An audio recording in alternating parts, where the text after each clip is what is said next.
আগে গ্রামের মানুষেরা বেশিরভাগই কাউন চালের ভাত খেত, ফলে রোগ ব্যাধি কম হতো বলে মনে করেন স্থানীয়রা। বর্তমানে প্রতিটি ফসল উৎপাদনে কীটনাশকের অতিমাত্রার ব্যবহারে রোগ ব্যাধি বাড়ছে বলেও মনে করছেন তারা।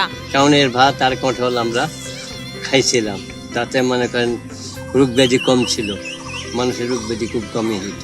আর বর্তমানে এখন ওইলা সব জিনিস ওষুধ দ্বারা তৈরি হচ্ছে, ধান বলেন যত সবকিছু ওষুধের মাধ্যমে সৃষ্টি হচ্ছে, যার জন্য রোগ ব্যাধি বেশি।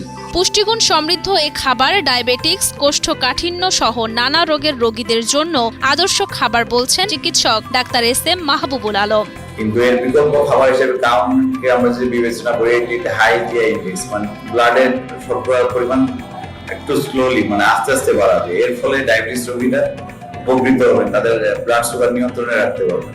সবকিছু বিবেচনা করে আমরা ভাতের বিকল্প হিসেবে অবশ্যই কাউনকে প্রাধান্য দিতে পারি।